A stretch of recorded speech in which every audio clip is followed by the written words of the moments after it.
खुद की गलतियों को ना मानकर हर बार मार्केट को ही दोष देना बिल्कुल भी सही नहीं होता। ओटीसी मार्केट में जो है कई बार आपके साथ ऐसा होता होगा कि आपने कोई सी भी एक ट्रेड डाली हुई है और 50 सेकंड आपके फेवर में रहता है के बाद वो सडनली जो है अपोजिट की साइड मूवमेंट देके आपका लॉस करा देता है। तो ऐसा कईयों के साथ हुआ होगा, मेरे साथ भी कई बार हुआ है। आपकी तरह मैंने भी हर बार जो है मार्केट को ही दोष दिया, लेकिन ऐसा बिल्कुल भी नहीं है। मैं 3 साल से बाइनरी ट्रेडिंग कर रहा हूँ। इसके पीछे का जो रीजन होता है वो बहुत ही सिंपल है और इसको मैं आपको अपनी टैब की स्क्रीन पे दिखाता हूँ कि ऐसा हमारे साथ क्यों होता है। तो कोई भी मार्केट फाइंड करने से पहले आपका सबसे पहला काम जो होता है कि मार्केट को हाई और लो का जो है मार्क समझ लो। मार्केट इससे पहले यहाँ तक गई है, फिर रिवर्स किया है, फिर यहाँ से डाउन थी मार्केट, फिर से जो है टाइम फ्रेम पे अपने हिसाब से यहाँ पे आ गई है। तो ये आपका जो है हाई हो गया एंड ये आपका लो हो गया। तो आपके दिमाग में क्या बैठा रहता है कि जो है हमारा जो है सेलिंग जोन होता है सेल करने का, वो ये जोन है और बाई करने का जोन ये है। लेकिन अगर मैं क्या कहूँ कि यहाँ पे अगर जब यहाँ पे हम थोड़ा सा समझे यहाँ पे कि क्या होता है यहाँ पे, मान लो यहाँ पे एक जो है आपका एक कैंडल बना यहाँ पे ग्रीन, फिर नेक्स्ट कैंडल यहाँ पे एक रेड बना, फिर यहाँ पे एक फिर से ग्रीन बना और यहाँ पे फिर से एक रेड बन गया। ये आपका एक कंसोलिडेटेड जोन बन गया है, यहाँ पे कंसोलिडेशन हो रहा है यहाँ पे। तो फिर से जब यहाँ पे ग्रीन एक जो है रेड बन गया, ये बाइंग का था, तो फिर यहाँ पे एक फिर से जो है एक बड़ी सी थोड़ी थोड़ी और बड़ी ग्रीन बन गई।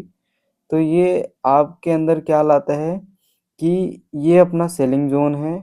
यहाँ से एक बार मार्केट डाउन आई है, दो बार मार्केट डाउन आई है, तो तीसरी बार यहाँ पे जब मिल रहा है तो हम फटाक से जो है बहुत जल्दी से सोचते हैं कि यहाँ पे जो है अपना एक सेलिंग जोन बन रहा है, तो जल्दी से जल्दी यहाँ पे हम लोग सेल कर देते हैं। लेकिन अगर हम थोड़ा और ऑब्जर्व करके सोचे यहाँ पे कि है यहाँ पे क्या हो सकता है आखिर जो यहाँ पे एक कैंडल बनी है, तो यहाँ पे मार्केट ऊपर गई, फिर से रेड कैंडल आया, फिर से ऊपर गई, फिर से रेड कैंडल आया, फिर यहाँ पे एक इतनी बड़ी सी कैंडल बन गई जो इस रेड कैंडल से भी बड़ी है। इसके पीछे का लॉजिक क्या है, इस बात को आप थोड़ा समझो। ये जोन जो है ये जोन जो है यहाँ पे जो है सेलिंग होनी चाहिए थी, सेल। लेकिन यहाँ पे सेल हो रहा है लेकिन उससे ज़्यादा बाइंग आ रही है, सेल हो रहा है उससे ज़्यादा बाइंग आ रही है। तो इसका मतलब है कि इस जोन पे जो है बायर्स बहुत ज़्यादा एक्टिव हो चुके हैं, बायर्स बहुत ज़्यादा एक्टिव हो चुके हैं और सेलर्स को जो है बार बार उनको जो है धोखा दे रहे हैं, बार बार मैनिपुलेट कर रहे हैं कि सेलर यहाँ पे ख़त्म हो चुके हैं, यहाँ पे बाइंग की आनी है। तो इस वाले कैंडल में हमें जो कंफर्मेशन मिलता है कि यहाँ पे अब बाइंग आ चुकी है। यहाँ पे जो सेलिंग था, यहाँ पे सेलिंग सेलिंग ये सेलिंग जोन था, माना मैंने कि हाँ सेलिंग जोन है, लेकिन यहाँ पे अब बायर्स इतना दम दिखा के बायर्स यहाँ पे आ गए, तो इसका मतलब है यहाँ पे जो है बाइंग होनी है। अगर ये इस जोन के आसपास हमें ट्रेड मिलता है तो हमें डेफिनेटली जो है बाइंग के लिए इस वाले मतलब इसके ऊपर, इस वाले जोन के ऊपर हमें यहाँ पे ट्रेड अगर मिलता है तो हमें यहाँ पे एक बाइंग की अच्छी सी ट्रेड लेनी है, ना कि डाउन की।